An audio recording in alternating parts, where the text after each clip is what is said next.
We suggest you patronize these neighbors for friendliness, courtesy, and value. Ask them for your free merchant driver tickets to this theater.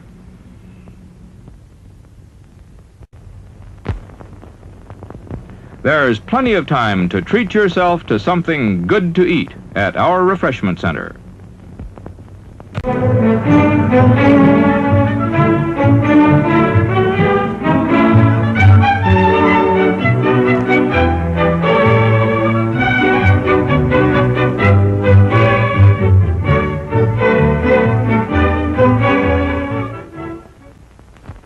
You'll save money and time. You'll get the best of merchandise and service when you patronize these good neighbors. Shop with them regularly for friendly service and money-saving values.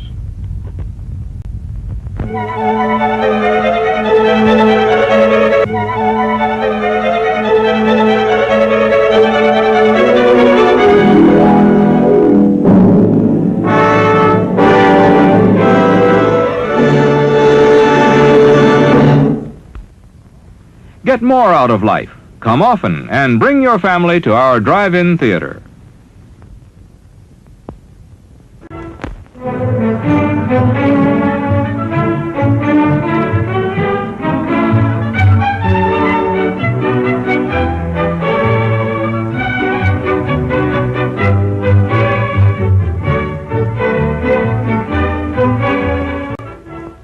Visit us often and enjoy our screen attractions in the comfort of your own car.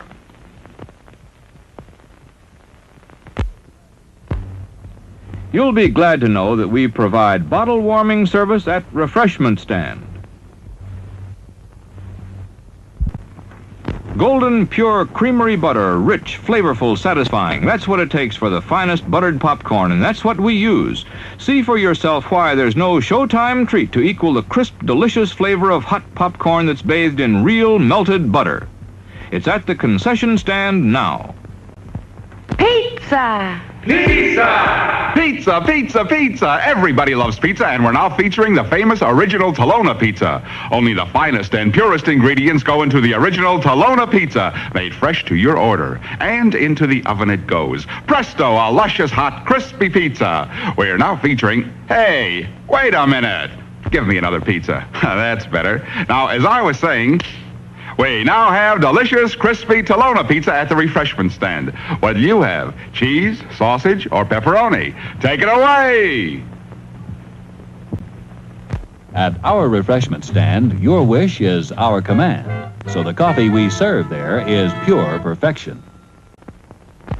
This is a dill pickle, a mighty pretty pickle, especially when he joins you at the show. We have lots of pretty pickles waiting for you at the refreshment center. They're plump, tender, mouth-watering. Wouldn't one taste good right now?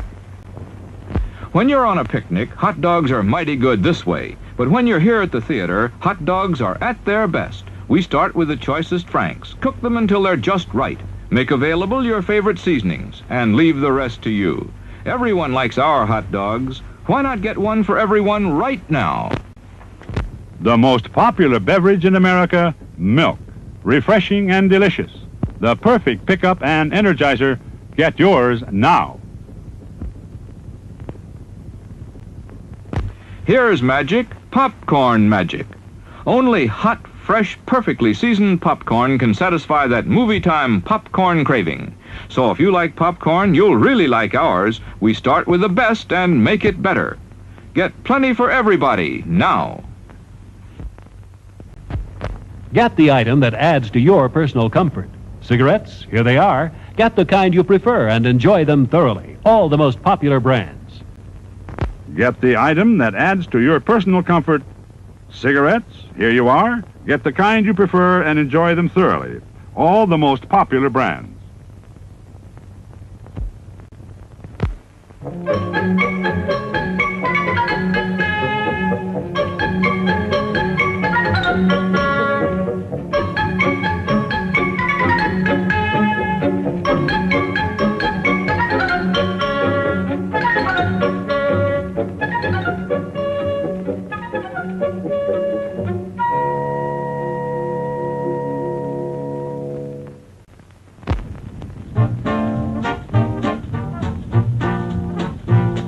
What's to eat?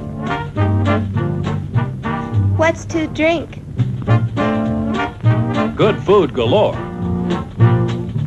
Quick as a wink.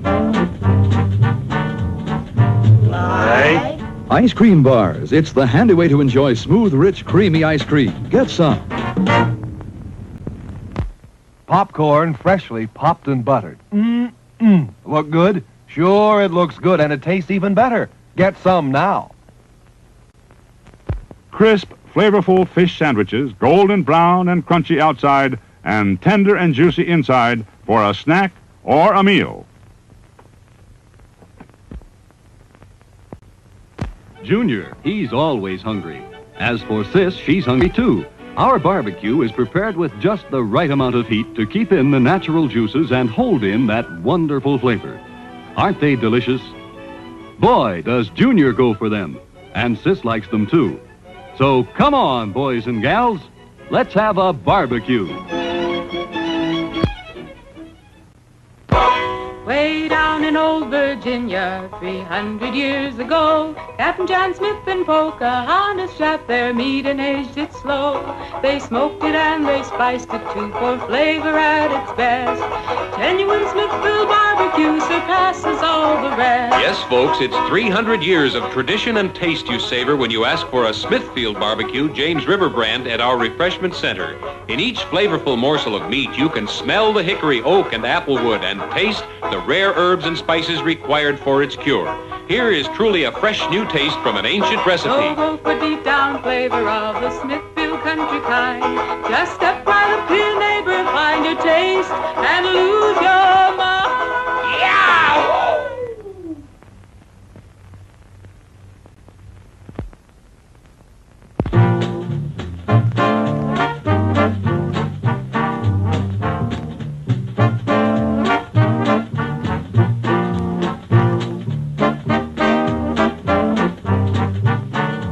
Hot chocolate with a magical flavor you won't be able to resist. At our refreshment stand now.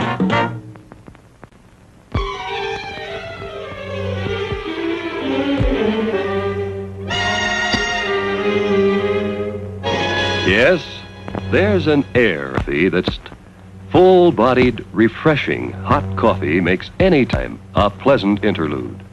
Won't you have some now?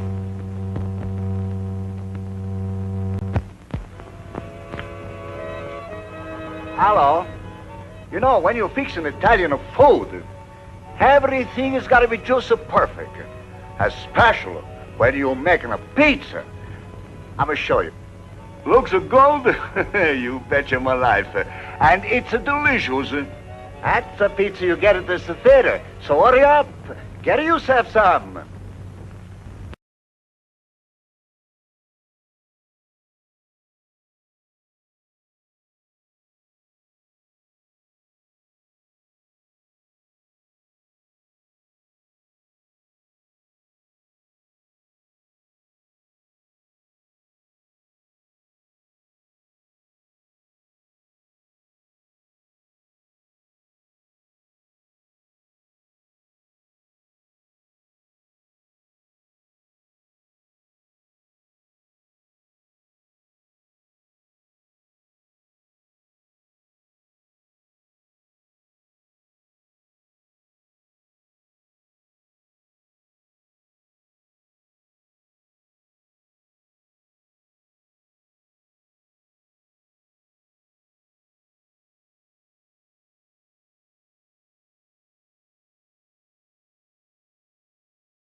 GoreCast is brought to you by American Horrors, the greatest uncut horror channel in the world.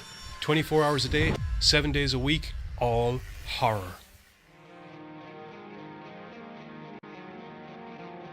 As well as the station of decapitation without your head. America's longest running horror channel, www.withoutyourhead.com. The following program is rated TV MAL. It contains strong language and is intended only for mature audiences. Viewer discretion advised.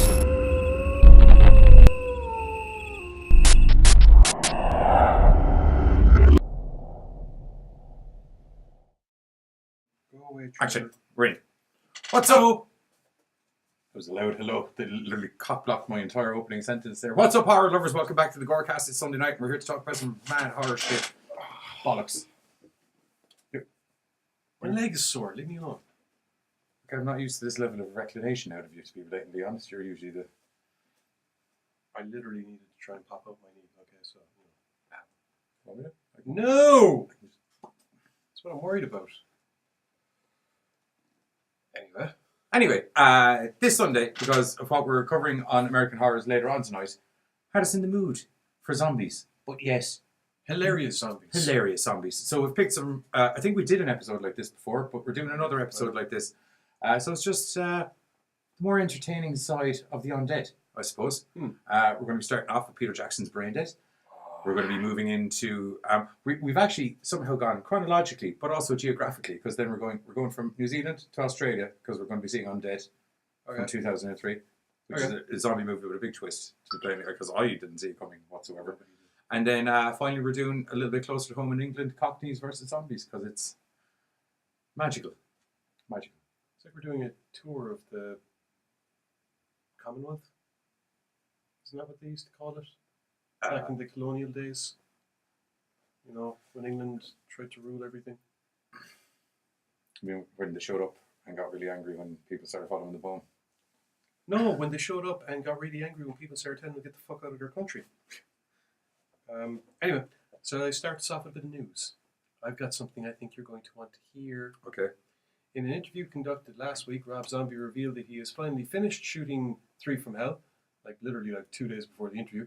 And he is currently looking at trying to figure out a release date because he's not quite sure, but maybe around the September area. Sorry, Septarian? Is that where? September. Okay. September. The September area. Yes. Okay, that's fine. So possibly a Halloween release. What's up, the night guy who's watching on YouTube? Say hello. Hello. So possibly a Halloween release for the third part in the Firefly family saga, I think. It's going to be a prison movie, isn't it? Is it? I got that impression. Is it, though? The trailer would lead you to believe. I legitimately can't remember if I've seen the trailer. Because they're in a prison in it, and there's courtroom scenes. Oh, I don't think I've seen the trailer. You did. We reviewed it. Damn my brain! But on the plus side, it means that, I won't remember any of the stuff when I go to watch the film, so it'll be completely new. Okay. Brilliant. Speaking of things that are completely new and brilliant, I have found your next present for herself. Okay. Because at the end of the day, what is better on a rainy day than to walk outside with your big white umbrella? That's actually fucking amazing. With your big white umbrella that happens to have raindrops fall on it, which turn to bloodstains, because apparently there is an umbrella. I thought that was 2 different... That's great. It's the Pennywise face, and then when rain hits it, it goes all red and stuff, so it looks like just you and only you have got a rain of blood. So, the Pennywise umbrella is out from, where is it? You can pre-order them for, good grief, $22.99. I won't lie to you, not trying to let my love of wrestling spill into the horror show again, but I really thought once I'd seen the Villain Club / Bullet Club umbrella, I was like, that's it. That's the level of coolness that umbrellas are going to get to, and until new technology comes in where it's like just a stick and you hit a button and the thing just goes... Okay, well, the new innovative technology this time is liquid reactive. Well, it would have to be to change colour in water. The umbrella is going to be coming from Mercoid, and it's going to be selling at $23, basically. That's actually not bad. And because it's in the defence of the price of that, those big golf umbrellas usually are 10 to 20 bucks. It's not a big golf umbrella though. It is though. What's it shows? Oh no. It looks like one of the small ones. You press a button and it kind of. Oh, that you might only pay like 10 bucks minimum, maximum, should I say? But this one has Pennywise on it and it turns to blood. Yeah, I'm giving out about the price now, but yeah, probably will order it. Well, That's you the can thing. pre-order them now and expect it in June of 2019. No, I'll probably just wait till they're out and buy one then. Well, I have something that you don't have to wait for.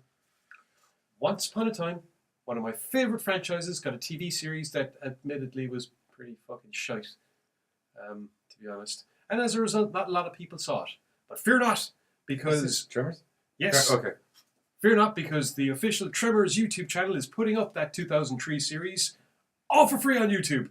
So I think the first 2 or 3 episodes are up on it. And I admit, yes, it's not the best, but if you're a big old hardcore Tremors fan, and if you love all the movies the way we do, and maybe you're looking for another fix before, you know, Michael Grossman comes along with the next Tremors movie, then why not go ahead and stick on YouTube and watch the episodes of it, because some of them are decent. You know, there's Bert going up against El Blanco. Basically, there's this one endangered graboid. What is it? Are they driving around finding more graboids? No, No. the graboids have become an endangered species, or more specifically, El Blanco has. Okay. Because Bert's hunted them all. But El Blanco is sterile, and because he can't reproduce, They want to he's keep him as a test subject. not even a test subject. Yeah, They- just the last one. yeah, kind of. So, you know, there's that, and then there's all We sorts didn't mind killing Ollie, but we don't want to kill Ollie. You kind know? of, something Yeah. like that, yeah. But there's other stuff that happens as well. I think someone decides to start messing around with genetic mutation at one point, and then there's a whole thing there, and there's a few other bits and pieces, and turns out there are other graboids. Zombie graboids. But it turns out there are other graboids around. He's just not allowed to kill El Blanco. Because it's like... That must piss him right off, I'd say. Oh, it does! But he also kind of uses El Blanco once or twice. Like a horse. No, like a weapon. I'd love to see one of them riding one. Bert's ridden in one. No, that doesn't count. I mean, like, Yeah, on it. plus it gave him an infection. Yeah, I mean, like, on it. Saddled. If anyone could do Let's it... go, little doggy! If anyone could do It's it, Bert. Bert Gummer could do it. Yeah. Bert Definitely. Gunner is what his name should be. It probably was originally, then they changed it to Bert Gummer. It's a little too on the nose. Yep. Is the problem with it. Yep. Anyway, what Moving on else you to got? my last piece of news. You know the way you were I love the talking... way I never get informed about it. Oh no, 3 this is- hours he was here before the show. I didn't know about fucking one of these news. I like to see your reactions to these. They make it fun. Plus, you're going to love me for this. Okay. You know the way you were talking about not wanting to mix wrestling and horror? No, I never said that. Excellent. I was the complete opposite way around. I was like, I Because- wish there was a way we could mix wrestling and horror. Okay, well, Intervision have got your dreams coming true. This because looks familiar. coming on May 14th to Blu-ray What's the name and of it? DVD is The Mass Masked Mutilator. Mutilator. Yes, this has come across my eyeballs. That's because it's a wrestling-themed slasher that first entered production in 94. Is there a trailer? Hit a snag, picked back up in 96, hit another roadblock, and then was just recently finished using a rewrite to include modern-day bookends featuring the original film's original stars. Is there a trailer? Yeah, actually. Is there this is. why I like to know about the news bites in advance, because I would have put the trailer on. How long is it? Do you know? I have no idea. I'm sorry. I have no idea because my tablet doesn't use YouTube anymore because Microsoft Office decided to get my YouTube account killed. Can I hit the play? No. It'll fuck everything up. Okay. Mass Mutilator. I'll try and get the trailer before the end of the show. Alright, I'm trying to turn around and go, look, there's a wrestling horror movie coming out. It's all slasher. Yeah, but now I 80s, can't see 90s the trailer thing. until the end of the show. Jesus H, tap dancing titty fucking Christ. You try to be fucking nice. I should have just kept my gods down to trap That's shut. like walking up to me like, I bought you an Xbox One. Oh no, you can't have it. Right? You can have it in 3 months. Yeah. Yeah. 'Cause Just it's thought I'd first- let you know that it's here, and you can come get it in 3 months. Talk to you later. What do you think Christmas is for? Yeah, but you don't wave it in front of her. You don't literally go, here's what I got you. Talk to you later. Oh yeah, you do. Oh yeah, you do. You're a terrible, terrible person. You're a terrible person. Well, no one's ever accused me of being the nicest guy on the planet. This is true. This is true. Anyway, Hello there, my hairy little man nipple. It's Mike. Oh, hello. It's Mike. We're very busy for you. Yeah, as I was going to say, the Masked Mutilator has gone through like a hell of a lot. to be perfectly honest, and it seems a proper labour of love that they finally managed to get put together. Stop bitching about the fragging trailer. Jesus H. fucking Christ. Sorry I fucking brought it up now. Forget it. Let's just get on to the films. I'm just going to kill this because you're annoying me. Go away. I was going to talk about the Sid Haig movie, but no. Two. High on the Hog? High in the Hog, yeah. This is one of the news articles I was aware of before.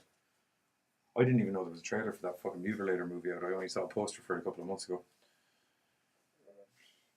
I only saw the article about it a couple of hours ago. You just checked no watch there, just thought I'd point out. I'm very well aware. Yeah. I'm very well aware. Okay, here's one for you. Mike's saying, I hear the two of you have been watching some shitty horror sequels. Yeah. Anyway, Big Daddy's farm-grown weed is the best in North America. But when he discovers a new strain that literally blows your mind, the feds decide to put him out of business. What did it mean by literally blows your mind? I imagine... maybe? I'm hoping it's like a Tenacious D kind of, like one toke, your brain's gone. I don't know. Well, little do they know, it's all-out war as Big Daddy and his adopted family will fight to the end to protect their land and their weed. Big Daddy is, of course, in this case, being played, I believe, by Sid fragging Haig. Who else? Yeah, yeah. So it's like a big old fucking... It's the stoner version of the Fireflies. That's what I said to you earlier, that I was like, it's the stoner comedy version of The House with 1,000 Corpses. Yeah. You done stopped my weed production. Me and my family gonna go get you. Yep, pretty much.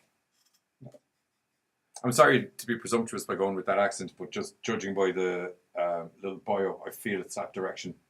Crazy Hillbillies. Probably, yeah. Well, it's out. It's just the Big Daddy thing. Yeah, I know. Well, it's out on April 19th, so I guess we get to figure it out then. Come down, Big Daddy. Hooah.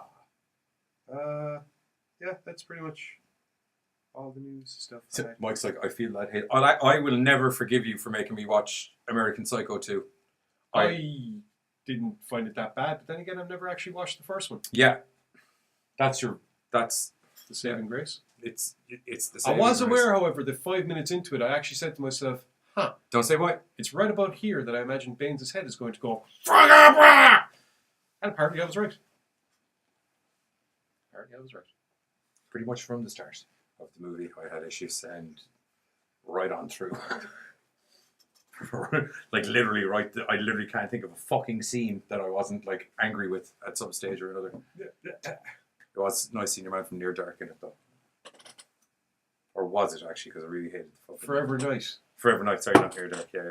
And I had to point it out that was him in it. Yeah. Plus Billy Shatner.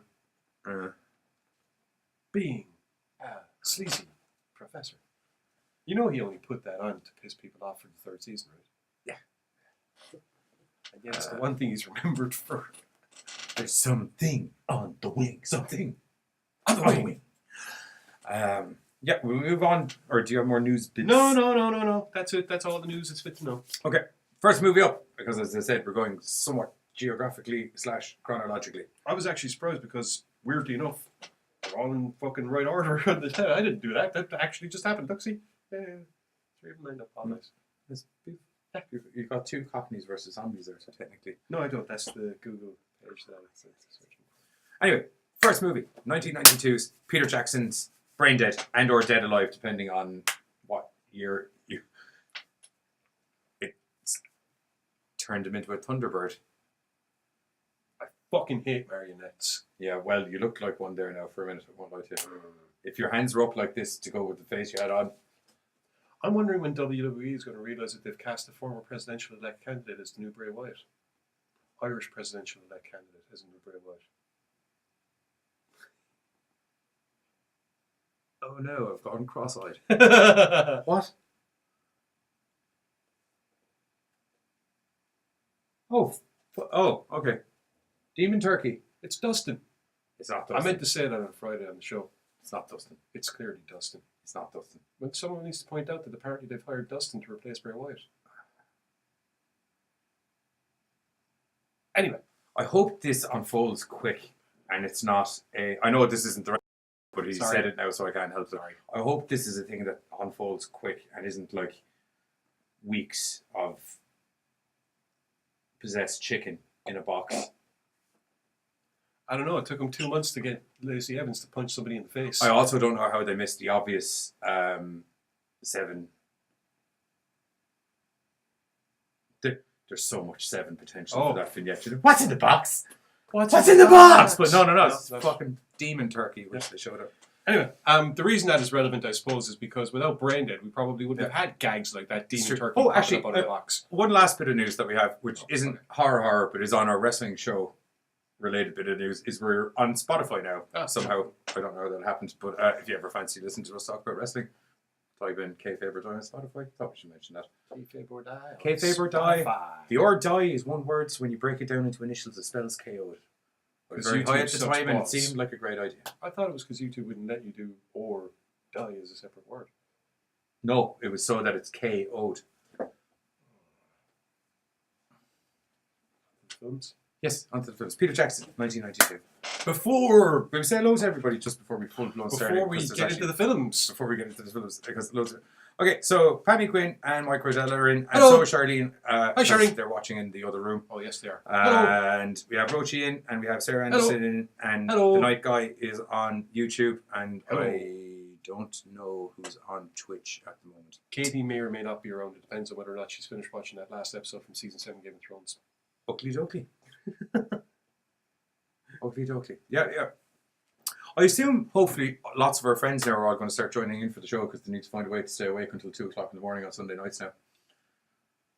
But we're not out until 2 o'clock in the morning. No, but do you know, like, say it's 11 and they're like, oh, I feel a little bit sleepy. Then they probably have to wait till half 11 till we came on. Yeah, but that's what keeps them up, you see. That's what keeps them up, you see. Okay. It's a good way. The same way on the American Horror TV show, where that little bit of light before you used to go and watch that depressing Walking Dead bollocks. I'm going to watch 2 guys talk about horror in a nice chirpy, get me nice and lighthearted before I watch the depression and more depression unfold. Slowly wrapped up in some prison and more so wrapped up in a lot of farming. You never did get past season 3, did you? Oh no, I did. I got right into the prison where he also just went fucking farming. It was just in a prison. Trust me, in the comics, way better. I am aware of the comics. That's why I was so fucking goddamn irate with the TV show. Anyway, funny zombies. Moving on. Before the fucking Walking Dead absolutely stinks. Before Frodo and Bilbo set off from the Shire and Peter Jackson decided to wow the world by showing them how awesome the scenery in New Zealand is, he was freaking people out by showing them how fucking insane New Zealand cinema could be via things like Bad Taste and, in this case, Brain Dead! Oh my gods. Set in 1950s, Brain Dead is the story of Lionel. Thank you! Who falls for Paquita. Who works at the corner store, but unfortunately Lionel's mother... Cunt. Vera. Sorry. Has a bit of an issue with that because, well, to be perfectly honest, she'd make Norman Bates' mother look like, well, a nice, well-rounded parental figure. She's a fucking psycho and she keeps stalking her young fella. It's weird. Paquita has it in her head, well, she wants to find romance, and after her aunt foretells that she will run into a man... Because her aunt is some sort of fortune teller. She used tarot cards. Yeah, fortune teller. Everyone can use, a Book of Thoth, the original magic and the original writing. Yeah, but her tarot cards are on the fucking money. They are, yes. See, Paquita at first thinks... There's no loose kind of, a stranger will walk into your life at some stage in your thing. It's literally, this guy, this symbol, off you go. But it is exactly what you just said, except it's... Paquita thinks that maybe it's going to be this fucking smarmy git that keeps coming into the shop, but instead, the grandmother says, no, it's someone else, and you will know him by this symbol, and it's kind of like this cross with like a crescent shape over it. And then poor old bumbling Lionel. Yeah, walks in. Wrecks her shop. But, miraculously enough, when he knocks over a bunch of stuff, what does it create on the counter? The sign. So all of a sudden, Paquita is looking at him no longer as the fucking miserable mama's boy that comes into the shop, but instead as her one true love that she will have. I had a brief moment when I was making my coffee earlier where I was like, did I use the big sugar spoon to put the coffee in and use the small coffee spoon to put the sugar in? It would appear I did.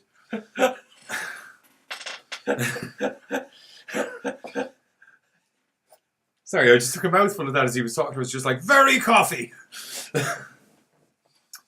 It's not a... It was just... Anyway, a little more caffeinated than I was expecting. Despite Lionel being very, very shy and not having a fucking clue what is going on, Paquita manages to really handily trick him into taking her to the zoo for a date. It's actually really smooth the way she does it. It's class. Unfortunately, Lionel's mother is a thundering cunt who is determined that the only person in Lionel's life is going to be her. She is going to be the all and all fucking total all. So she decides that she's going to... Jock Sugling. Or Jock Cuggling Thunderbund. I was trying to... It'll be fine. Okay. That seems to happen on here, but doesn't happen on here for some reason. I don't know why. In your defense, I had many of those panic attacks. It does say we're offline though for some reason, which does worry me. Although you see, this is really what you need to be kind of keeping an eye on here.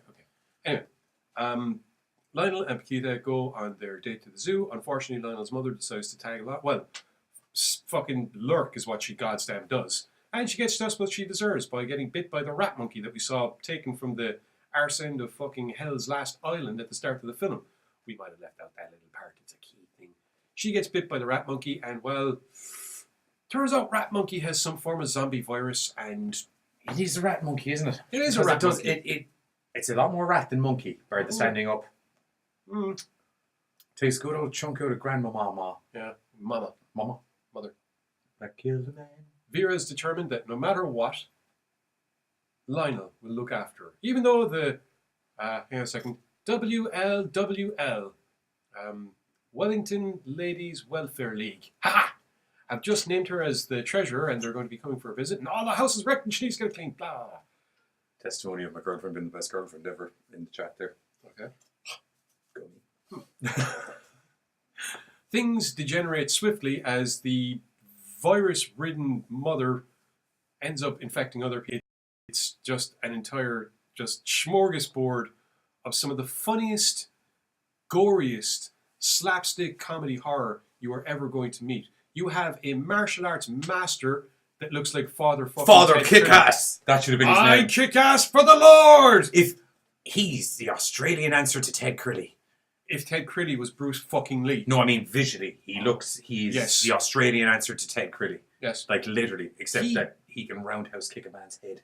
Clean the F off. At one point, he roundhouse kicks a guy while holding the leg and holding the arm and takes the arm off. And then he did the thing that I've always threatened to do to people, but I don't know if you physically can, but I always wondered, I would rip your arm off and beat you to death with it. Well, to be fair, the two girls ripped off somebody's legs later on in the film and beat others. That's why I think it can happen.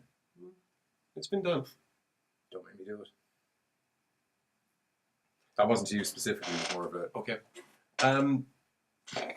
General public service announcement. Don't make me do it.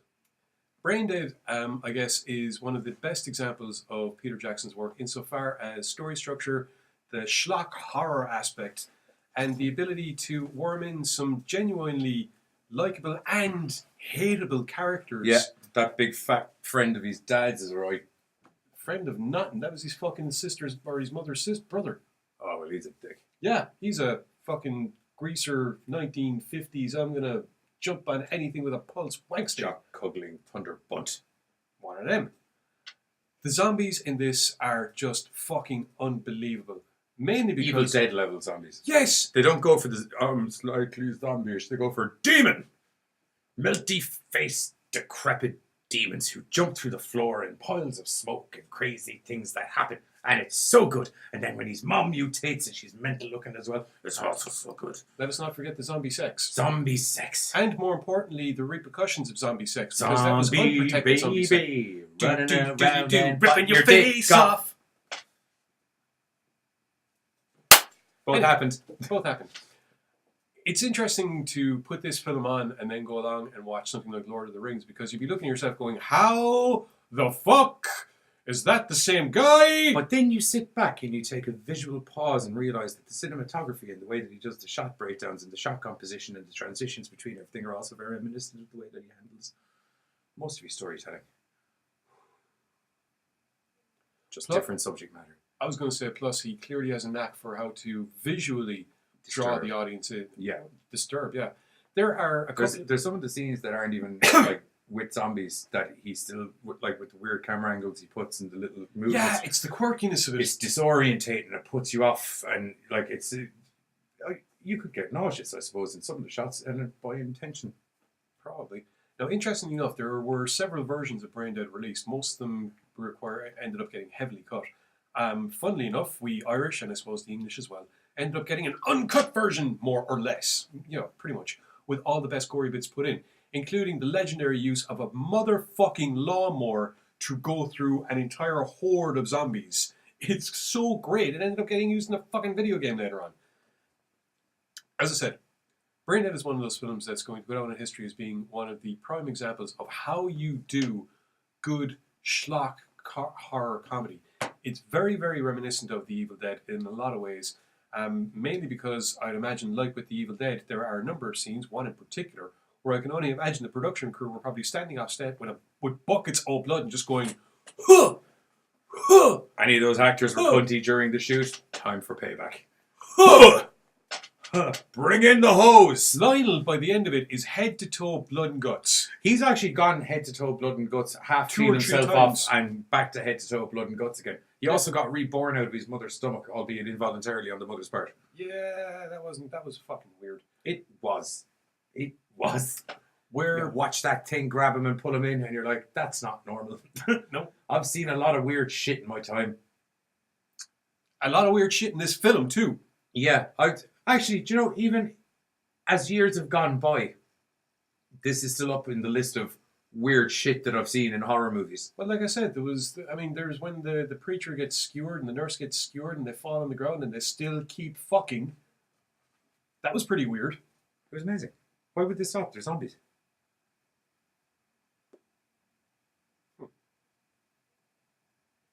Okay. I'm not sure if it was before or after this that Peter Jackson made Meet the Feebles, but it's clear that the practical effects side of things this film it is the epitome of, like I said, the slapstick comedy horror, mainly using the practical effects, mainly the fact that it is just buckets of gore thrown on, and you have these characters that you actually give a fuck about or that you hate. And it's actually like a good story, a decent story. You feel for Lionel, you're kind of like, oh man, his life is shit. And you want him to kill his uncle, who's a dick. And you want him to work out with Paquita. And you want them all to be nice and happy. But at the end of the day, she's his lobster. Well, I think when he's chopping zombies to shreds and there's flying in and she's gotten them and she's getting rid of them in the mincer, that was teamwork. Yeah. That was... They're a good power couple. Yeah. They're a good power couple. Yeah. They took out 40, 50 zombies between the two of them. 3 of them. Actually, in the defense of real shitty brother-in-law. Uncle, sorry. I want to say Reg. That sounds right. Les. Okay, well, in the defense of Les, he took out a lot of zombies single-handed. He did, that mad bastard. Really did. He just picked up 2 knives and went at it like a man mower. And then they sped up the thing as well, which made it even funnier. Yes.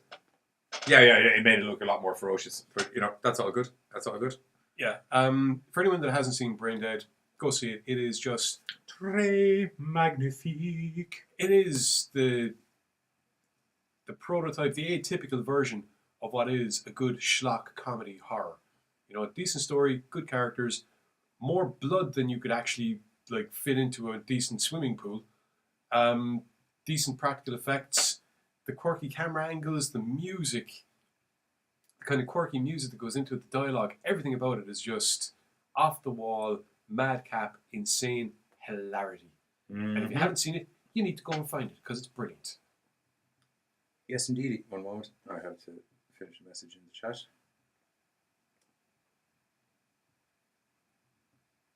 I don't know what... I can't answer people back in the chat because you get really angry. So, yeah.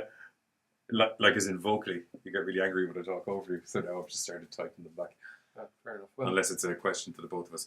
We do trailer. Yes. Okay, cool. Hit the trailer and we'll be back after that on Dead. Not us on Dead, covering the Undead. Well, we already were, but this is a different Although I have a very weird sleeping pattern going on the last 2 weeks, I feel undead. So... things might get interesting for me.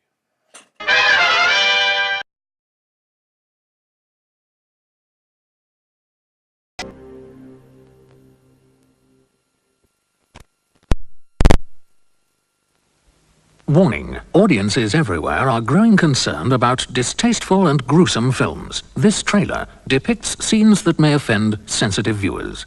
If you are easily offended, cover your right eye now.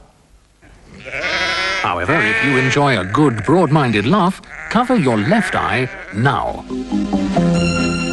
I thought you were a trustworthy boy, but going out behind my back with that oily shop girl, kissing and cuddling in public, he's experienced.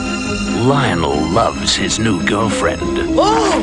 Almost as much as he loves his mother. Mom! But Lionel's mother is different. Your mother ate my dog! Not all of it. She's not very well. Your mother's dead, Lionel. Now, everyone else is not very well either. And they're getting sicker by the minute. I kick ass for the Lord!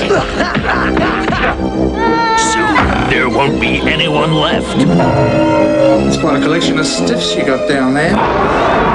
Who isn't?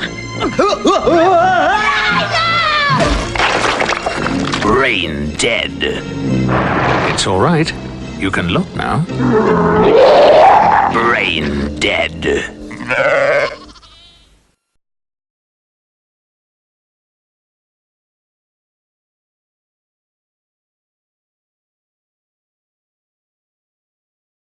the studio. Yeah, sorry about the slight in and outs. For some reason, I don't know. It seems to be. Can't tell where the issue is at the moment. It keeps telling me that the. I was covering my eye, and all I did was fuck up my glasses because I could still see both It keeps parts of the dropping the screen. keyframe intervals for some reason. I'm not 100% sure why. Anyway, it seems to be streaming properly here from what I can tell. So, I think I've set something on fire. Oh dear. Oh no. Burn. Anyway, that was Brain Dead. The Peter Jackson classic, which is great. Loved it. I really enjoyed this. We sat down and watched this right before we started the stream. Yeah, it was just Great fun. hilarious. Plus, I was just happy that the DVD worked here. It didn't work at home. If I didn't know better, I'd say Mike was cracking on to my girlfriend. Not that I'm worried. No offense, Mike, or my girlfriend. But, I heard you had an accident in the shower and people on public. I heard you had an accident in the shower and people on public transport avoid you. I heard your mother was a hamster and your father was a smelled snowblower. Smelled of elderberries. Anyway, once upon a time, in 2002, 2003 I should say, yes, the quiet Australian village. I'd say village. I don't know, can you call. We only saw the outskirts. I think there actually was. Although, when you think about all of the people they zapped up, town. We'll say town. Once upon a time, in 2003, the quiet little town of Berkeley, Australia, happened to, well, how can I put this, unexpectedly get itself a meteor shower that turned people into fragging zombies. That's quick. I thought that was going to be a longer explanation. But no, yeah, that's pretty much hits the nail on the head for this. This was a problem. It was a problem. It was a problem. Especially if the poor little actress lady. What's an actress? She wasn't an actress. She wasn't. What was she? She was the winner of Catch of the Day, the town beauty pageant. She was the fish queen. But who was the agent guy? The guy that was driving her in the car was an agent. Who had spotted her at the talent show and was getting her out of town. Oh, okay. Sorry, I picked up the pictures as kind of like it was she was moving on to a agent, maybe think actress. Sorry, Which she's trying to become. Yeah. Okay. Yeah. Because she had the conversation with the grandmother, or mother. Sorry, no grandmother. Because at the start on the phone before she got in the car with the agent. Yes. Yeah. Okay. Yeah. Sorry, there was a mention of her being an actress, and I just with all the pictures and everything, I just thought actress. No. Okay. Yeah. Apologies for that. So yeah. As I said, problem, especially for Renee, who's trying to get out of town. Fortunately, it's not a problem for Marion. For Marion, it's a bit of an opportunity, because Marion is a mad bastard that's been waiting for these undead fucks to turn back Won't up. lie to you. It's why if there ever is a zombie apocalypse, these are the two boyos you need to come running to. Because I've actually, I know I say this every time we have a zombie thing on, or we talk about zombies, or sometimes it just comes up in general conversation. But really, I don't know why. I was only talking about this watching Black Summer with Pam last night. I just feel I'd deal with the situation quite well. Yeah. If it's big, kill it. If you were in Zombieland, you'd want a Tallahassee. If you're in Berkeley, you want to to marry him. This guy is just fucking magic. Guns from the first moment everywhere. you see him with 3 shotguns, triple shotgun bolted together and blows a zombie's legs clean the fuck off. Or well, technically, blows a zombie's upper torso clean the fuck off, leaving the legs precisely where they were. Doing this kind of thing. Yeah. Well, I can't do it because I have an upper half. Now, strange enough, the zombies are also... There's also this freak storms that have arisen. Yes. Rain is falling down. It appears to be somewhat toxic because... And or acidic because people's skin start melting off and people need to start washing it off with water. Their skin doesn't melt off, but their clothes do start to kind of steam. Sizzle and boil. Yeah, well, yeah, it's kind of... You see your clothes steam, you're kind of like, oh, crap. So there's that. How do zombies cause different weather? It must be some other thing. Well, you see, funnily enough, while you got all this rain coming down, you got all these zombies coming down, you also have these aliens. Yeah, beams of light beaming shit up. UFOs from the sky, zapping people up. They've built a great big cordon around Berkeley. It's this huge fucking wall with spikes in it and all the rest, and they're keeping everyone in. And when people go zombie, it's all rain, rain, rain. And, the guys are trying to get out of there and shoot people. And Marion is determined not to get abducted again because this shit happened to him before. Yep. And that's why he's ready for it. Yeah. There was killer fish, there was rain, he got beamed up, and he got brought back down again, and he's waiting for him this time. Yep, Marion's not fucking around. Unfortunately, the rest of the town thinks he's a fucking crazy person. True, until the aliens start showing up, and then it's kind of less of a crazy thing. Yeah, well, the zombies at first. Yeah, we'll see the aliens till near the end. Yeah, well, three-quarter way. He starts talking about aliens straight away. Yeah. But, it's the goddamn aliens. And you would think, due to the way we've told the events that have unfolded, that you would think the aliens are very much responsible for the zombies.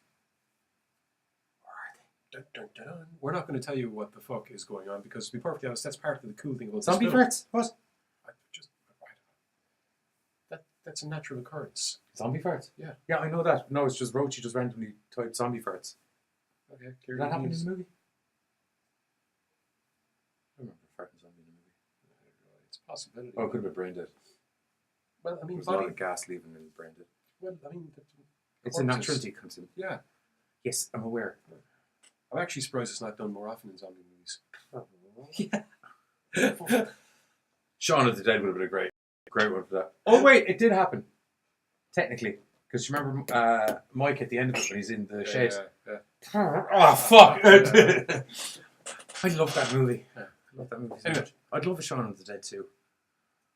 You see, this is why we're reviewing films like Undead.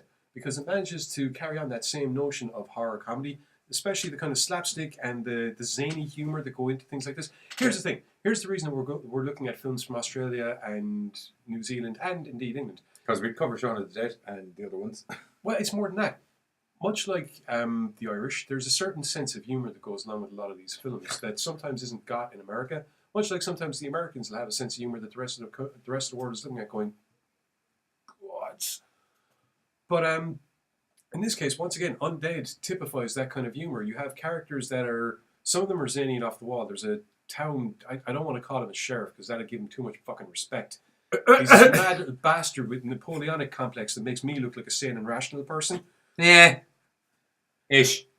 I would like to think that I wouldn't scream at everyone dictating that they follow my orders just because I have a tin fucking badge on my chest. And again, I wouldn't have a tin fucking badge on my chest in the first place. I'd like to think I'd be a little bit more like Marion. But anyway, yeah, this film is just once again chock full of practical effects. Although this one has more CGI stuff, but they do use it well. I know we've harped on before about CGI being used. One second, Rochi, just to let you know, we did cover the zombie movie that you. Was it a zombie movie? What film?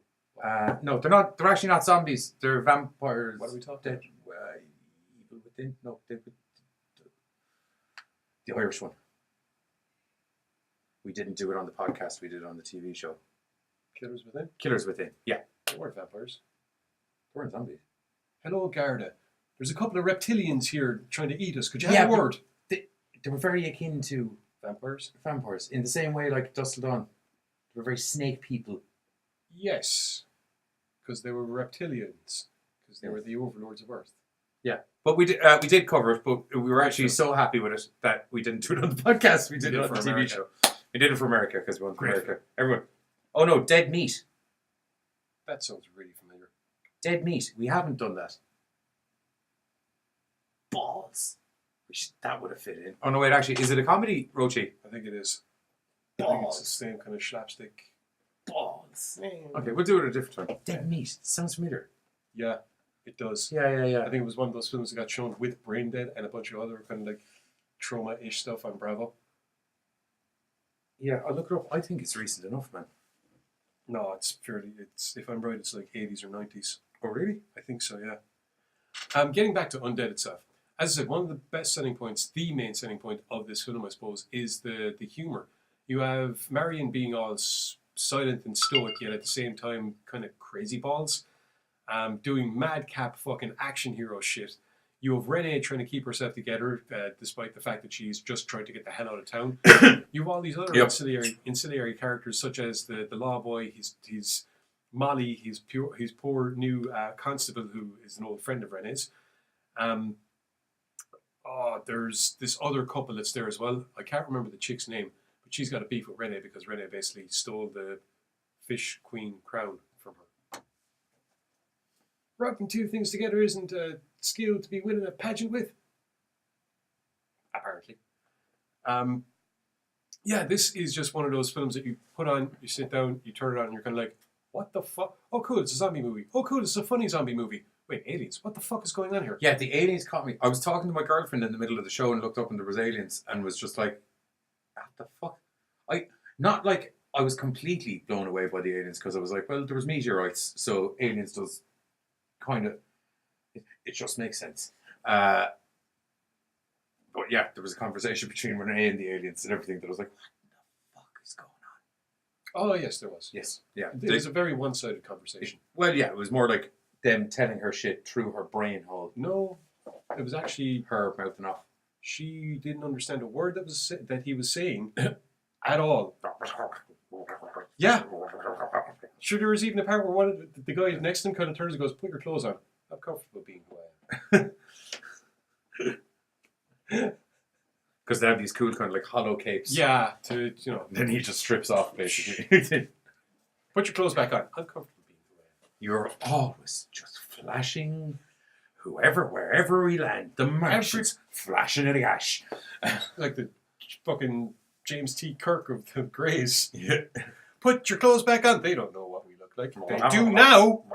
They do now. It's how I breathe. Breathe or breed? Breathe.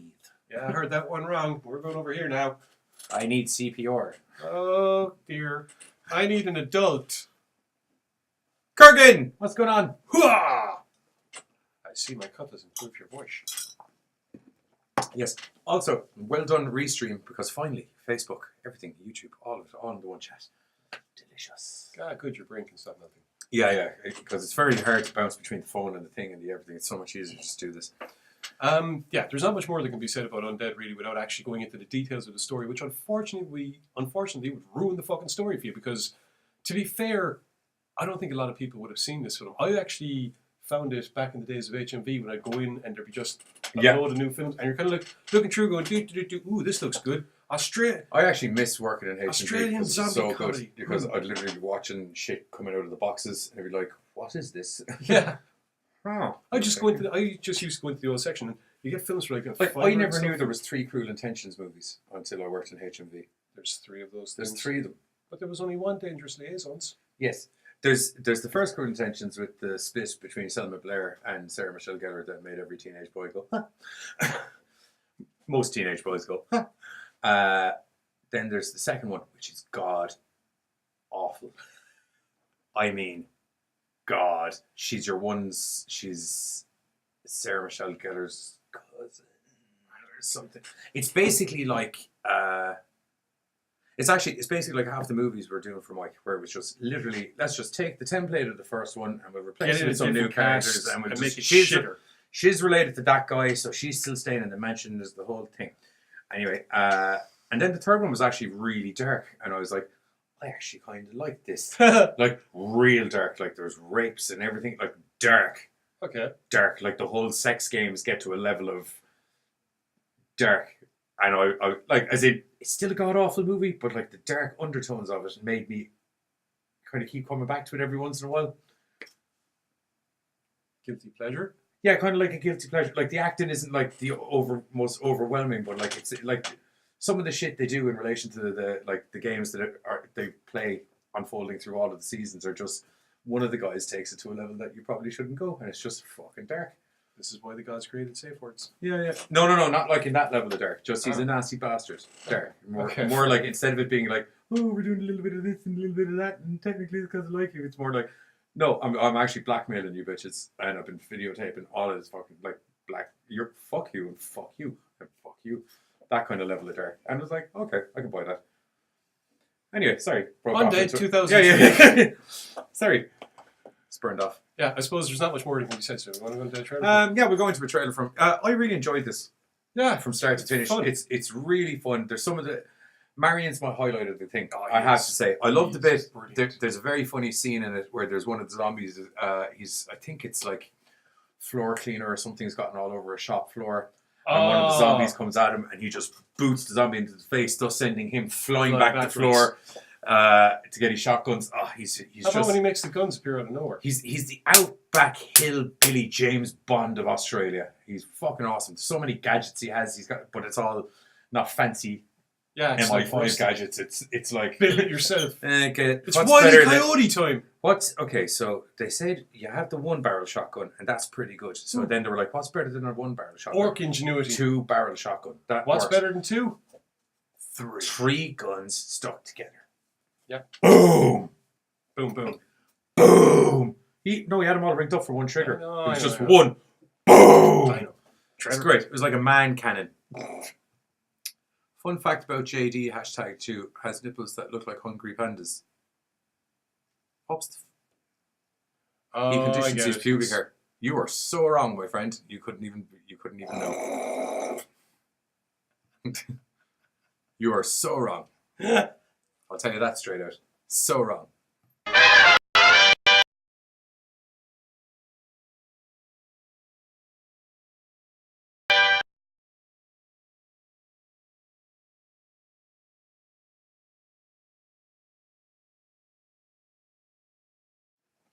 One moment. For some reason, the video didn't load in there.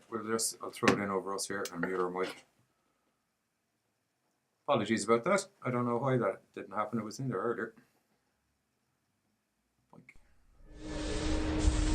Like a trailer reaction there. Because it's just happening. See you later.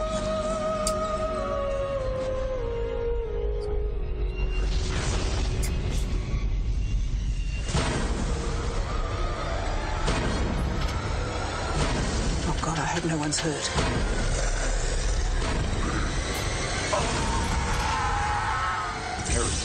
No evidence of the alleged plague sweeping through the town has been reported. Have you ever seen anything like this before? How did they know where we were? They can smell us. They want to feed off us. Crazies definitely come to this town for a visit.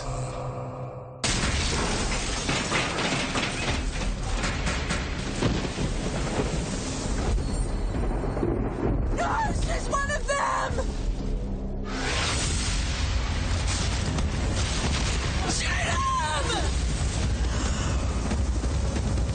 There's too many of them! Just get us out of town!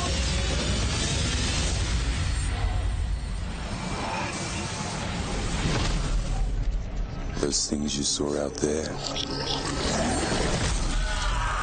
that's only the beginning.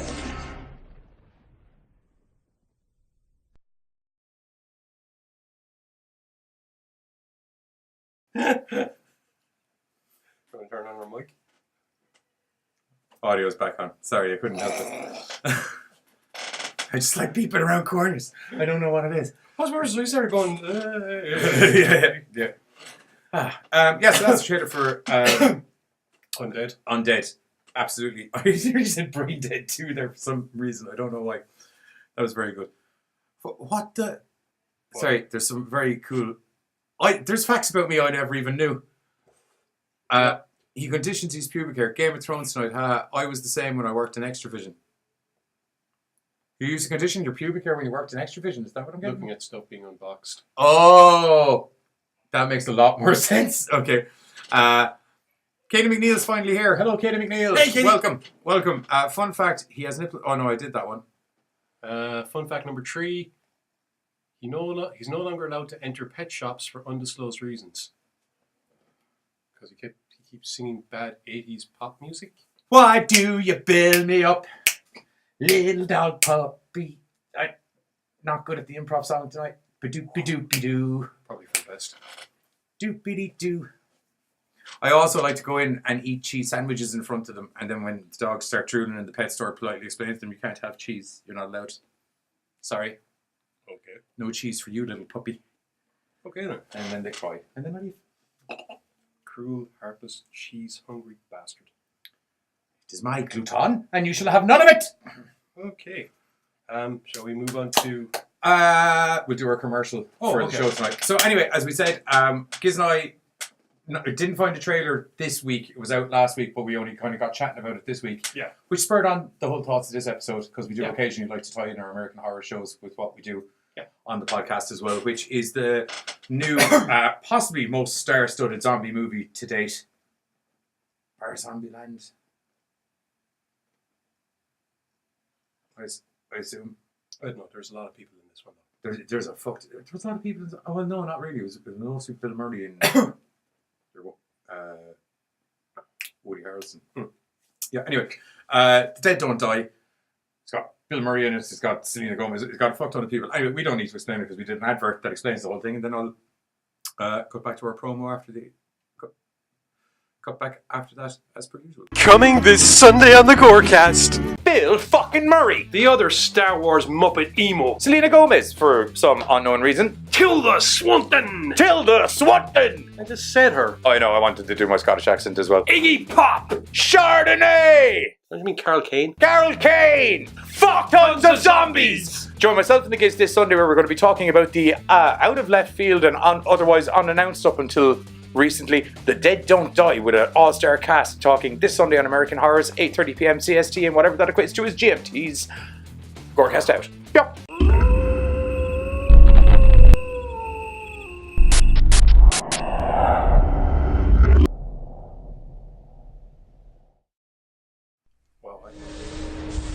Oh yeah. Need to turn that off. Yeah, it just started replaying the movie. Yeah, so anyway, as per usual, about 2:30 p.m. CST, or whatever equates to not 2:30 p.m. CST, about 8:30 p.m. CST and 2:30 a.m. GMTs tonight. Myself and Giz are going to be doing, I won't even call it a trailer reaction, it's more of an excited fanboy splurge about how good the movie's possibly going to be, hopefully going to be, because it looks hilarious. It does look fun.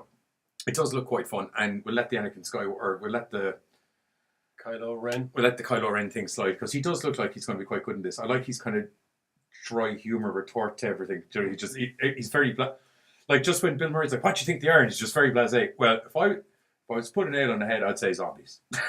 Just call me out there. They just seem to be coming out of the ground. I'm going to say zombies. I like that. I like that kind of dry with humour. So anyway, 8:30 p.m. CST and whatever the equates to GMT's 30-ish. Give or take on American Horrors. If you don't have American Horrors on your Roku listings already, use channel code AMHOR to add American Horrors to your Roku listings. Or alternatively, watch on www.americanhorrors.com, where the homeboys over there stream the whole channel for freezies. That's cool. Okay. Yeah, that's good. Okay. One last thing. Mike said, "What did you do to that hamster, man?" I'm assuming there's fed him a load of cheese. I'm assuming there's supposed to be a comma. But the reason I'm assuming not about the commas, do you know there's actually a horror movie about a hamster man? I can't remember how it starts off exactly, but it's basically some kid's pet hamster and there's some like nuclear thing, but evil were hamster. It's a trauma movie, isn't it? No. This is in the last 6 years, maybe. Okay. That doesn't mean it's not trauma. I don't think it's trauma. Okay. I don't think it's trauma. I'll have to look it up, but yeah, definitely. So there's one. Okay. Hamster man. Okay, final movie. A little more recent to date. Yeah. 7 years ago. Yeah, 2012. Something like that. Yeah. 2012. In England, there was a zombie outbreak. In London. Yeah. God bless him. Because two boys who are doing construction work decided it would be a good idea. The easiest way of describing this is, did you ever watch Snatch and wonder what would happen if a zombie outbreak happened in this movie? In the East End, in this movie. And this is pretty much essentially it. Bricktop is now in an old man's home. Yeah, Grandpa Ray, who's just fucking... I don't want to even think about what will happen if he turns into a zombie. Yep. Basically, Grandpa Ray and his friends are in imminent danger because the retirement home is about to get knocked by a bunch of suit-wearing toffs so that they can build some fucking luxury class crap. In the car park? No, it's luxury retirement home bollocks for specific white-collar... Anyway, Gangster Boy and all these old friends, cronies won't be able to afford to stay in this new retirement home, so they got to go bugger off up the north. Yeah, so instead I'm not going to call them idiot grandchildren because that's not really fair. Terry and Andy decided to be a great Delinquent. Yes. Terry and Andy decided to be a great idea to go rob a bank. Nice delinquent grandchildren. They're not actually like... Yeah, Terry's all right. Andy's a bit of a... They're more wheeler and... They're kind of like friendly wheeler and dealer kind of chaps more than... Not even geezers. Do you know what I mean? Just friendly. Your man actually says I'm a geezer. Yeah, I know. Lots of people say they're a geezer. They're not actually a geezer, though. Do you know what I mean? Although, if you look at the way they handle, he didn't even know how to use a fucking gun. I know. Oh, it'll work. Oh, safety. Anyway, safety. His fucking cousin has to explain it to him. They decide they're going to rob a bank. They enlist their lock-picking cousin Katie, who's played by... she was in Doctor Who, and she was in like EastEnders for loads of stuff. Where is it? There it is. Michelle Roy. I'm very much looking forward to Bunnyman tomorrow, by the way, Mike. Okay. That screening. So yeah, they enlist the aid of their lock-picking cousin, or their locksmith cousin Katie, Dave Tuppence, isn't it? Yeah, Davy Tuppence, who is supposed to be an expert, who managed to get himself caught on his own robbery by basically giving the gun to the shop assistant, and then she decked him with it. It was hilarious. She starts chatting him up, basically, and he starts going, "Oh, you want to see She how doesn't hard I am?" start chatting him up. He just starts talking, and Yeah. as Do soon you want to as see how hard I am? I got a load of scars. Oh yeah, I'd love to see your scars. And then he hands her the shotgun. Hold that for a minute. Yeah. Instantaneously, well, not instantaneously, we'll say about 3 buttons in. 3 buttons in, he realises this is a bad idea. As she just turns the shotgun on him and then butts him in the face. Of course, for backup, they also enlist Mental Mickey. Let that one sink in for a second. Because he's got a steel plate in his head and he likes to use it on people. Refer back to the Snatch kind of series. He's one of the big boy yardie kind of lads. Yes, crazy one. Yeah. With a container. Yeah. A very guns. efficient, very good murdering machine of a one, not an idiotic one like the ones from Snatch were.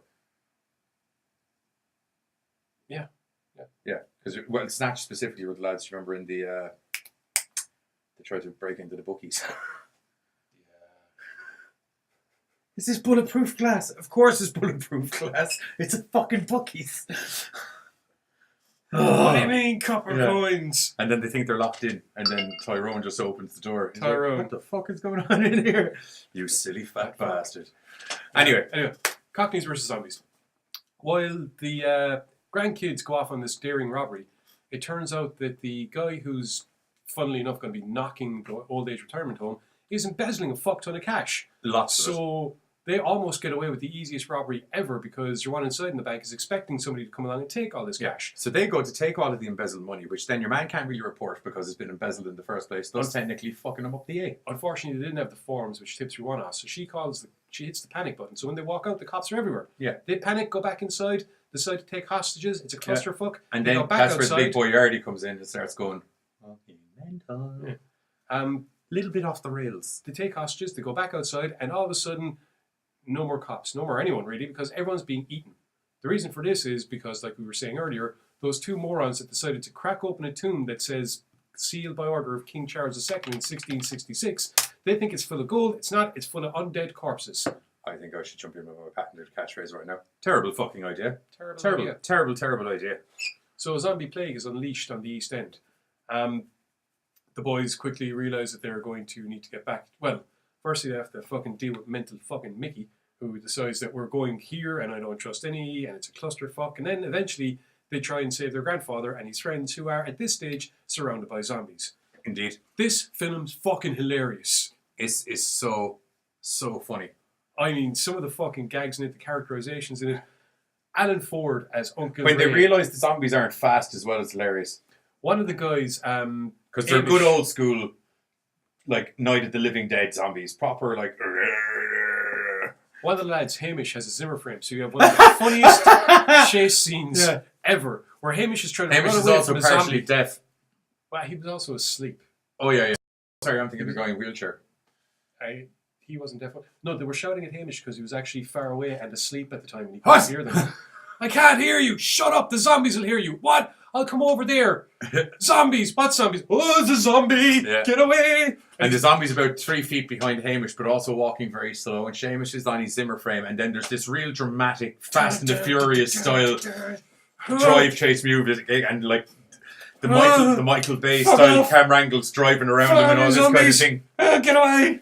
And it's all nice tight shots, and it looks all tight and dramatic. Then it cuts to a wide shot of just 8 zombies and an old man just like, oh no, get away from me. Oh man, stuff like that are what makes this film fucking hilarious. That Zimmer frame turns into a frame of death before the end of it. It does, yeah, once you tape a fucking Strap an Uzi Uzi onto the front of it. It's great. I love this movie, especially once Big Boy Yardie has an unfortunate zombie-related demise, and then they all go because they realise we need some weapons, and then they realise we got Didn't Uncle Mickey have a big old storage shed filled with guns? You have no idea. I'd say they actually ended up having to leave the majority of them behind. I love when one of the lads goes to pick up the big massive rail gun. How about something that we can actually use? Yeah. yeah, you're right, probably. It was a fucking 50 cal. Yeah. But man, yeah, that's you don't hold that gun. That goes on. That's something. on a tripod. Yeah, that goes on something. That is a belt-fed tripod weapon. Yeah, that's a 2-man gun. That's a 2-man gun. If you were unless you're Arnold Schwarzenegger. I was just about to say, unless you're a very large man. Because I'm pretty sure in Predator, didn't they have like a gun like that? No, it was just one guy like. No, Mac had the Oh no! Do you know what I'm thinking of? Overlord. Yeah. Do you remember in Overlord he was using the big rifle gun, and your man's like, "Can you not shoot faster? It's a 2-man gun, dude." Yeah, the M50. Yeah. It's a 2-man gun. Cut me some slack. I think this was actually the larger artillery killing version of that. Or fucking the Good Boy tank version. Yeah, the Good Boy aircraft version. Yeah. But anyway, it is the same kind of humor that you get in Snatch and Lock, Stock, except translated onto a zombie scene. All painless, yeah. Yeah, the Mac and his fucking cannon. Except translated onto the zombie scene with Alan Ford doing a fantastic job a la Bricktop and just not taking shit from anyone. Jor Hanley. Ever. Hello. Hi, Jor. How are we getting on? There is just, it's the humor, once again. It is the humor that really sells this. It is a well put together zombie story with some hilarious gags. The lads kind of... like, imagine kind of Shaun of the Dead, but take it out of that kind of middle class English area kind of society and move it down to some Cockney boys. Yeah, pretty much. It's that kind of tongue-in-cheek humour. I love Hamish not Hamish, the guy in the wheelchair who's so old and senile. He only converses through Cockney rhyming slang. But it's not that he's old and senile, it's that he never got it. Yeah, he just keeps... Yeah. We're surrounded by Trafalgars. What the hell fuck is a Trafalgar? Zombies. Yeah, it's the... Explain that. It's the string of Cockney rhyming slang that he has in his head that leads to zombie. It's obvious, isn't it? No! It's so good. Sure, I am about 3 or 4 episodes into Black Summer. I'm liking it so far. It's more... I haven't even seen it yet. It's I more... already know that it's going to be more Walking Dead than Z Nation. But it's not, though. It's a lot more... Like, shit happens each episode. Okay. Do you know what I mean? Walking Dead was... There was times where I just felt like I was watching a farming documentary. Like for the first season, shit happened. Not particularly. Even think of the first season. There was a lot of them just sitting in that fucking camp. Awkwardly. As Shane's like... he should have been dead 2 episodes into it. Do you know what I mean? Shane's awkwardly trying to bang your man's wife behind his back. The wife's awkwardly trying to adjust to the fact that her husband's come back from the fucking dead, for lack of a better description. He didn't technically, but he kind of did. Comatose. Yeah. Fucking A, bro.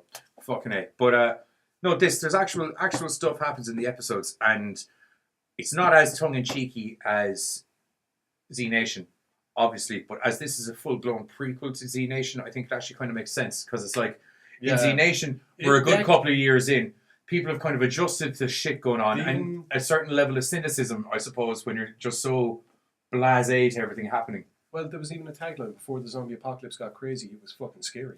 Yeah. Do you know what I mean? So this is the scary part. Yeah.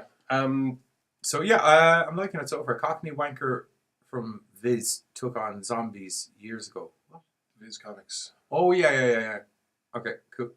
Will we go for a trailer for? Yeah, we'll do trailer, and then we'll come back and we'll say goodbye and do our final thoughts on the movie and things of that general description.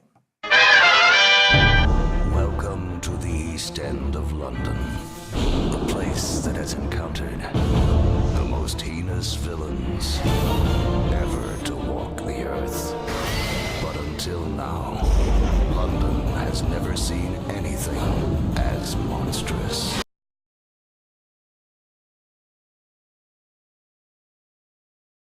Disgusting. This is an emergency broadcast. There is a viral infection spreading fast through the capital.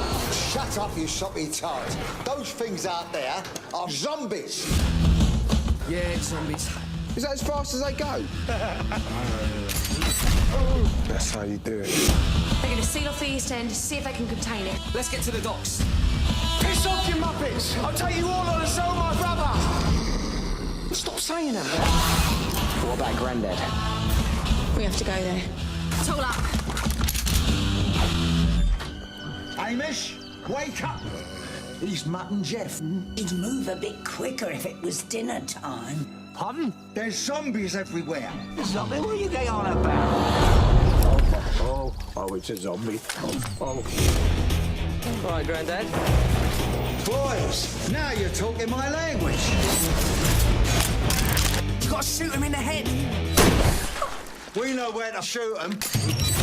There's a lot of Trafalgars out there. Trafalgar Square, Fox and Hare, Needle and Stitch, Abercrombie and Fitch, Abercrombie and Zombie. Uzi 9mm.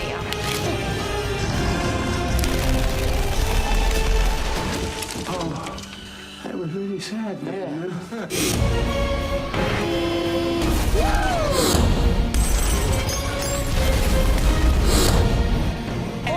Zombies! Get out of my East End!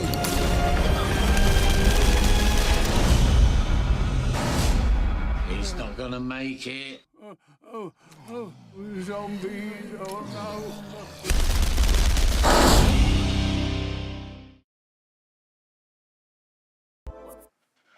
And we're back. Yeah, so that's Cockneys versus Zombies. Trailer reminded me, actually, like, to give you a full-blown indication of how, like, Cockneyly submersed the storyline is.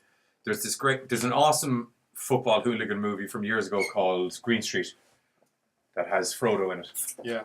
That has Frodo in it. And the two teams that, like, are going at each other are Millwall and... Oh, you actually recognise them? Okay. Yeah. The two teams were Millwall and West Ham. Okay. And there's this great moment as they're going through London trying to find their way to the nursing home to get the grandparents out, that they just see this swarm of Millwall zombies walking around the corner, and then you can see a swarm of West Ham zombies walking around the other corner, and they just start going fucking at it. They're even stabbing each other. Some of them have knives and they're shanking each other, and the lads are just standing there going... Even undead, they hate each other. Even as zombies, they fucking hate each other. You know, it's just... beautiful. It's just, there's so much kind of like little nods to England. Like, as you said, while the trailer was playing, that red bus, as the bus drives along, the old Match of the Day theme tune plays, because the old intro for Match of the Day used to be this big red double-decker driving around London. And it's great. There's just all these, there's like real little nods to European culture in there, opposed to just big, well, yeah, okay. But a lot of people watch Match of the Day because due to the fact that's how you kept up with the football. Foosball back in the day before the internet. Well, it was before the internet. Oh, yeah. If you were into it, yes. So yeah, it was there's some real little nods to the cap there. A little more than some of the other English zombie movies where it's just zombie movie in England. Like Shaun of the Dead, I thought was very typically English culture. It's just like we can just get to the pub. But that's usually kind of part of the humour, and it's the same with the Australian and the New Zealand ones.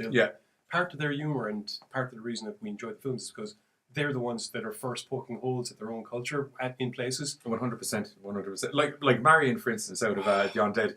When you think, like, close your eyes and think of back Australian dude, and that's Marion. That's literally it. He looks exactly like the guy from Wolf Creek. Thank you. He looks exactly like the guy from Wolf Creek. He's got a sort of an Indiana Crocodile Dundee-esque look to him as well. Do you know, he's got the waistcoat and the fucking hat and the whole 9 yards. Do you know? And it's just like if there was a guy that was going to go mental during the zombie apocalypse and really be effective, it'd be him. That's Marion. Yeah. Do you know what I mean? And every country's got that kind of atypical dude. It's Marion. Do you know what I mean? That's it. Anyway, that's us. He was trying to get a kebab on Friday night. I love that dude. What? I'm very confused now. Okay, so anyway, for myself and the guys, make sure to go over to American Horrors in about 2 hours, where you can see us talking about The Dead Don't Die, and make sure to go watch. I didn't put too much of the trailer into the episode because it's a fresh trailer, so make sure to go check out the trailer because it's fucking good. It's fucking good. And other than that, we'll be back. Are we going to do the Saturday thing next week?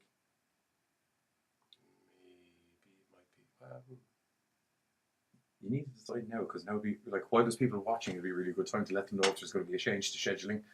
Fuck. We'll just say yes, because I like the phone.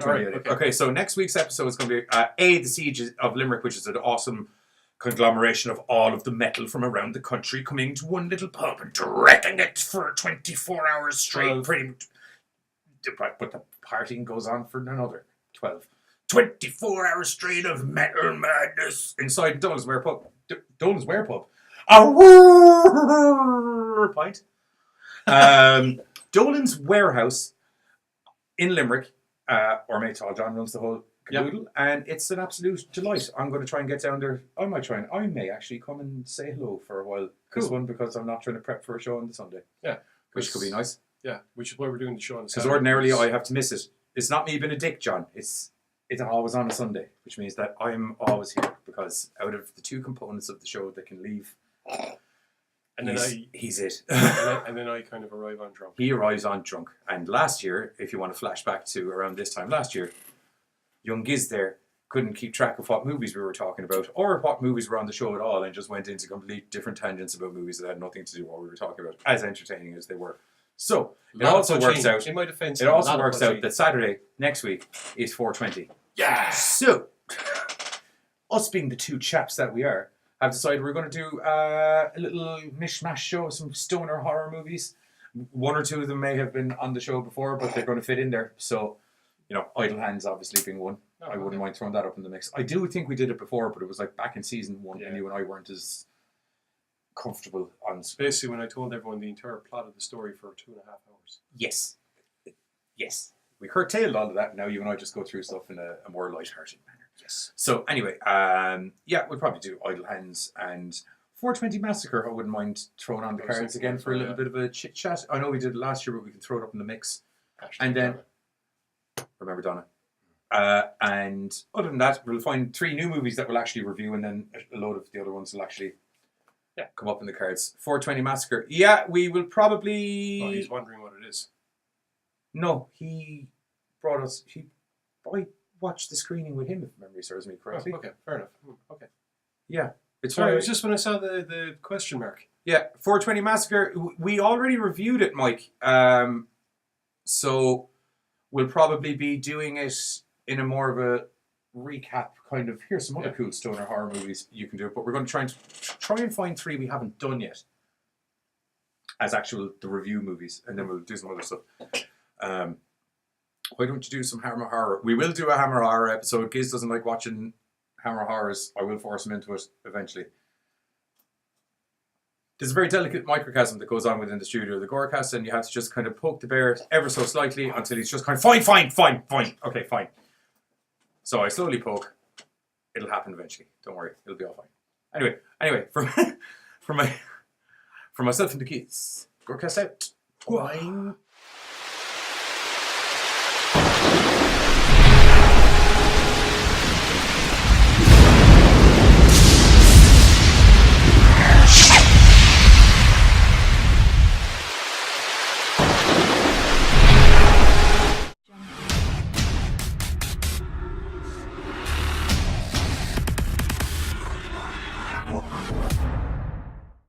Jump.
Jump.